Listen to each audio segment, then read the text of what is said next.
વિદ્યાર્થી મિત્રો, તમારું ખૂબ ખૂબ સ્વાગત છે મારી આ ચેનલ સ્ટડી વિથ નેન્સીમાં. જો હજી સુધી તમે મારી આ ચેનલને સબસ્ક્રાઇબ ના કરી હોય તો જલ્દીથી સબસ્ક્રાઇબ કરજો. આજે આપણે પ્રકરણ નંબર 10 બીજગણિતીય પદાવલી સ્વાધ્યાય 10.1 નો પ્રશ્ન નંબર 6 અને પ્રશ્ન નંબર 7 જોઈશું. તો અહીં જોવો, આપણને પ્રશ્ન નંબર 6 આપેલો છે. નીચે આપેલ છોડ સજાતીય છે કે વિજાતીય તે પદો છે કે કહો. કે નીચે આપેલી જે પદોની જોડ છે તે આપણે સજાતીય છે કે વિજાતીય તે આપણે કહેવાનું છે. તો સજાતીય અને વિજાતીય એટલે શું? તો સજાતીય એટલે કે જેના ચલ સરખા હોય તે, એને આપણે શું કહીએ? સજાતીય. અને વિજાતીય કે જેના ચલ અલગ અલગ હોય. ચલ એટલે આપણે જે ચલ એક્સ કહીએ, ચલ વાય કહીએ, તો એ બધા શું થાય? ચલ થાય. તો જેમાં એ સરખા હોય એને આપણે સજાતીય કહીએ. બંને પદ સરખા હોય તો સજાતીય. અલગ અલગ હોય ચલ તો તેને વિજાતીય. તો માની લ્યો 4x છે અને બીજા 5x છે, તો આ બંને પદ સજાતીય કહેવાય. હવે 4x ને 5xy છે તો આ બંને પદો વિજાતીય કહેવાય, કે આ xy છે ને આના x ચલ છે. એટલે જેમાં સરખા ચલ હોય તો તેને સજાતીય પદ કહેવાય, જેમાં અલગ અલગ ચલ હોય તો તેને વિજાતીય પદ કહેવાય. તો એમાં પહેલું આપણને આપેલું છે 1 અને 100. તો હવે 1 અને 100 છે તેમાં સજાતીય પદ થશે, કારણ કે આવા બંનેમાં જ ચલ નથી, એટલે આ પદ કેવું થશે? સજાતીય થશે.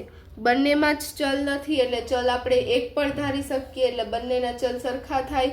એટલે જેમાં ચલ ના આપેલા હોય એ પદ પણ કેવા થાય? સજાતીય. એટલે પહેલામાં સજાતીય આવશે.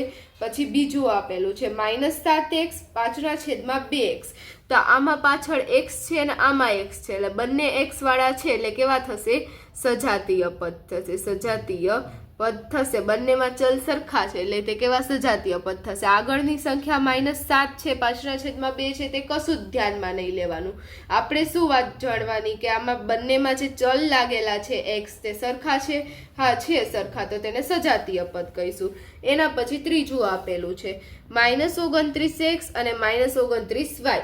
તો હવે જે -29x ને -29y, આમાં ભલે -29 સરખા છે, પણ એને આપણે ધ્યાન કેમાં દેવાનું? ચલમાં દેવાનું. ચલ બંને કેવા છે? અલગ અલગ છે. x ને y ચલ કેવા છે? બંને અલગ અલગ છે. એટલે આ પદ કેવું થશે? વિજાતીય પદ થશે. તો આ ત્રીજું પદ વિજાતીય થશે. એના પછી ચોથું આપેલું છે 14xy અને 42yx. તો હવે આમાં xy છે અને yx છે, તો બંને સરખા થશે. કારણ કે તમે xy લખો કે yx લખો, એ બંને કેવા થાય? સરખા જ થાય. કે આપણે કોઈ પણ, આપણને ખબર છે ગુણાકારમાં આપણે ગમે એ સંખ્યાનો આગળ પાછળ ગુણાકાર કરીએ, બંને સંખ્યાઓનો ગુણાકાર કેવો આવે? સરખો જ આવે. આપણે 3 ચોક 12 કરીએ કે 4 તેરી 12 કરીએ, બંને કેવો મળશે? સરખો. એટલે xy હોય કે yx હોય, બંને કેવા કહેવાય? સરખા જ કહેવાય, ભલે આગળ પાછળ છે. એટલે xy સરખા થશે એટલે આ પદ કેવું થશે? સજાતીય પદ થશે. એટલે ચોથું પદ કેવું આવશે? સજાતીય આવશે. સજાતીય. પછી એના પછી પાંચમું આપેલું છે 4m નો વર્ગ p અને પછી 4mp નો વર્ગ.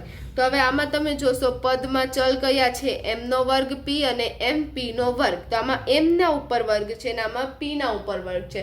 તો આ બંને પદ કેવા થશે? વિજાતીય થશે, કારણ કે એમાં જે ચલ છે m, આમાં m ચલ છે, જ્યારે આમાં m નો વર્ગ છે, એટલે આ પદ સજાતીય થશે નહીં. એના પછી છઠ્ઠું આપેલું છે કે 12xz અને 12x નો વર્ગ z નો વર્ગ. તો હવે 12xz ને 12x નો વર્ગ z નો વર્ગ છે, તેમાં xz છે ને x નો વર્ગ z નો વર્ગ છે. તો આ બંને પદ પણ કેવા થશે? વિજાતીય થશે, કારણ કે આમાં x છે ને આમાં x નો વર્ગ છે. બંને આમાં x નો વર્ગ હોત અને આમાં z નો વર્ગ હોત તો બંને સજાતીય થાત, પણ બંનેમાં કેવા છે? જે ચલ છે તે અલગ અલગ થશે. x ને x નો વર્ગ બંને અલગ અલગ કહેવાય. એટલે આ પદ પણ કેવું આવશે? વિજાતીય આવશે. એના પછી હવે પ્રશ્ન નંબર 7 જોઈએ. તો હવે જો એમાં 7મો પ્રશ્ન આપેલો છે નીચેનામાંથી સજાતીય પદ શોધી કાઢો. કે નીચે આપણને ઘણા બધા પદો આપેલા છે, એમાંથી સજાતીય પદ આપણે શોધીને કાઢવાના છે. એટલે જે સરખા પદ છે એને પાસે લઈ આવવાના છે.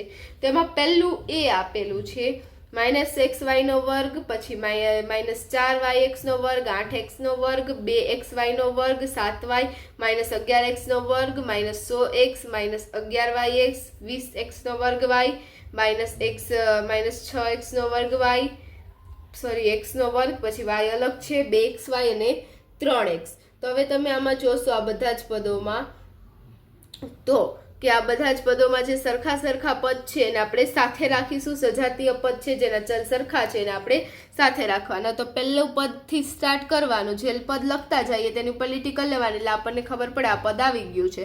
તો હવે જોવા પહેલું પદ છે -xy નો વર્ગ. તો હવે આપણે આમાં જોવાનું કે કેવું એવું પદ છે કે જેમાં x ને y નો વર્ગ આવેલો છે. તો આમાં તો નથી, આમાં તો x નો વર્ગ છે, x ખાલી અને y નો વર્ગ. તો એવું પદ કયું છે? તો તમે આમાં જોશો તો આ જે પદ છે તે એવું પદ થશે કે 2xy નો વર્ગ, કે એમાં 2xy નો વર્ગ છે તો એ શું થશે? સજાતીય પદ થશે 2xy નો વર્ગ. કેમ કે આમાં પણ xy નો વર્ગ છે ને આમાં પણ xy નો વર્ગ છે. હવે આગળ આપણે જોઈએ તો આગળ આપણને એક પણ એવું પદ નહીં મળે કે જેમાં xy નો વર્ગ આવે. તો આ બે પદો કેવા છે? સજાતીય છે. એવી જ રીતે હવે એના પછીની સંખ્યા લઈએ તો -4yx. હવે આની નીચેની લીટી કરી દેવાની એટલે આપણે પાછું બીજી વખત ન લઈ લઈએ. તો હવે એના પછી આપેલું છે -4yx નો વર્ગ. તો પહેલા એ લખી દઈએ -4yx નો વર્ગ. હવે એવું પદ આપણે શોધવાનું જેમાં y પણ આવે અને x નો વર્ગ આવે. તો એવું આપણે ચલ શોધવાનું જેમાં yx નો વર્ગ હોય. તો આમાં આપણને આપેલું છે 20x નો વર્ગ y. આપણે આગળના દાખલામાં જોયું તો એવી રીતે કે y આગળ હોય x પાછળ હોય તો ચાલે, કે આમાં y નો વર્ગ આગળ છે x નો વર્ગ પાછળ છે તો પણ બંને કેવા? સજાતીય જ થાય. એટલે 20x નો વર્ગ y ઈ સજાતીય થશે. પછી એના પછી આપણને આપેલું છે 8x નો વર્ગ. તો હવે જોવો 8x નો વર્ગ છે તો હવે આપણે એવું પદ શોધવાનું જેમાં x નો વર્ગ આવતો હોય. તો હવે x નો વર્ગ કેમાં આવે છે? આમાં પદમાં આવશે x નો વર્ગ એટલે 8x નો વર્ગ, પછી -11x નો વર્ગ. એના પછી હજી આમાં તમે જોશો તો આ છે છઠ્ઠું છે, આ પદ છે -6x નો વર્ગ. ઈ પણ કેવું થશે? આમાં પણ x નો વર્ગ આવેલો છે એટલે આમાં 3 પદો સજાતીય થશે. હવે એના પછી આપણે જોઈએ તો 7y. એના પછી શું આવશે? આપણું પદ 7y આવશે. હવે જોવો 7y. હવે બીજું આપણે y વાળું પદ જોઈએ તો આમાં બીજું y વાળું પદ કયું થશે? આ કે ખાલી y છે તો આ પણ સજાતીય થશે. હવે બીજા કોઈ y વાળા પદ નથી એટલે એના પછીનું પદ જોઈએ તો -100x. તો હવે જે -100x છે તો x વાળું પદ આમાં બીજું કયું છે? તો આ બધી જ સંખ્યાઓમાં 3x x વાળું બીજું પદ છે એટલે આમાં કેટલા આવશે? 3x આવશે. એના પછી હવે જોવો અહીંયા -11yx છે તો હવે જેવું બીજું yx વાળું પદ કયું થશે? આ વાળું થશે એટલે 2xy. -11yx અને 2xy. તો આવી રીતે જોવો આપણે સજાતીય પદ ઓળખવાના છે. સરખા સરખા પદ હોય એને આપણે પાસે પાસે લખી દેવાનું. તેમાં a આવી ગયો. હવે એના પછી એવી જ રીતે આપણે b કરવાનો છે.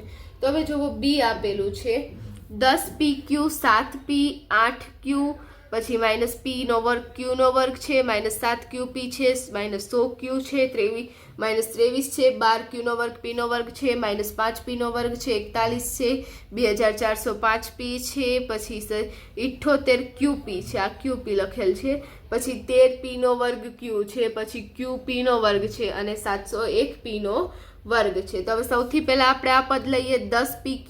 હવે બીજું કયું pq વાળું પદ છે? તો આમાં તમે જોશો બીજું પદ આવશે pq વાળું આ થશે કે -7qp, કે આ -7qp છે તો એ બીજું pq વાળું પદ થશે. આ qp કહીએ કે pq કહીએ, આપણે આગળ જોયું તો એવી રીતે કે સંખ્યા આગળ પાછળ હોય તો પણ ચાલે.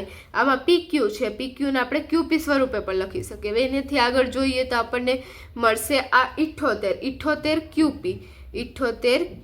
તો આ પણ એવી જ રીતે સજાતીય થશે. હવે કોઈ qp વાળા પદ નથી એટલે એના પછી 7p. તો હવે 7p છે તો આમાં બીજું 7p વાળું પદ જોઈએ, p વાળું પદ જોઈએ તો આમાં p વાળું પદ કયું આવશે? તો આમાં છે આ છે 2405p. તો એ કેવું થશે? સજાતીય થશે. હવે p વાળા પદ આવી ગયા. હવે આમાં બીજે કોઈ p વાળા નથી એટલે 8q. હવે 8q થી સરખું પદ કયું છે? તો આમાં -100q થશે, -100q. હવે એના પછી બીજું કોઈ q વાળું પદ છે તો નથી. તો હવે એના પછીની સંખ્યા લેવાની કે -p નો વર્ગ q નો વર્ગ. તો -p નો વર્ગ અને પછી q નો વર્ગ. તો હવે જુઓ -p નો વર્ગ q નો વર્ગ આવ્યો.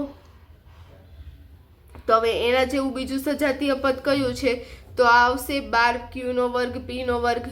12q નો વર્ગ p નો વર્ગ. તો આ પણ કેવા થશે? બંને સજાતીય થશે. એના પછી બીજું સજાતીય પદ જોઈએ એ તો હવે q નો વર્ગ p ના વર્ગ વાળું કયું થશે? હવે એક પણ થશે નહીં એટલે પછી આવશે -23. એટલે -23 આવશે. પછી આવશે -5p નો વર્ગ, પીનો વર્ગ. હવે બીજા પીના વર્ગવાળું કયું થશે? 701 વાળું થશે. 701 પીનો વર્ગ એટલે અહીં આપણે લખશું 701 પીનો વર્ગ. પછી હવે અહીં આપણને 41 આપેલું છે, તો 41માં 1 પણ આપણને લાગેલું નથી એટલે 41 ને એમના એમ લખી દઈશું. પછી આપેલું છે 13 પીનો વર્ગ ક્યુ, તો એના જેવું જ બીજું પદ છે ક્યુ પીનો વર્ગ. તો હવે ક્યુ પીનો વર્ગ, તો આ બધા જ પદો કેવા થશે? સજાતીય થશે. તો આવી રીતે આપણે સજાતીય પદોને અલગ શોધી કાઢવાના છે. ને અહીં આપણો જે પ્રશ્ન નંબર 6 અને પ્રશ્ન નંબર 7 હતો તે પૂર્ણ થાય છે. જો તમને વિડીયો પસંદ આવ્યો હોય તો લાઈક શેર સબસ્ક્રાઈબ કરજો. જો હજી સુધી તમે મારી આ ચેનલને સબસ્ક્રાઈબ ના કરી હોય તો જલ્દીથી સબસ્ક્રાઈબ કરજો, જેથી તમને મારા બધા જ વિડીયો સૌથી પહેલાં જરૂરથી મળી રહે. Thanks for watching.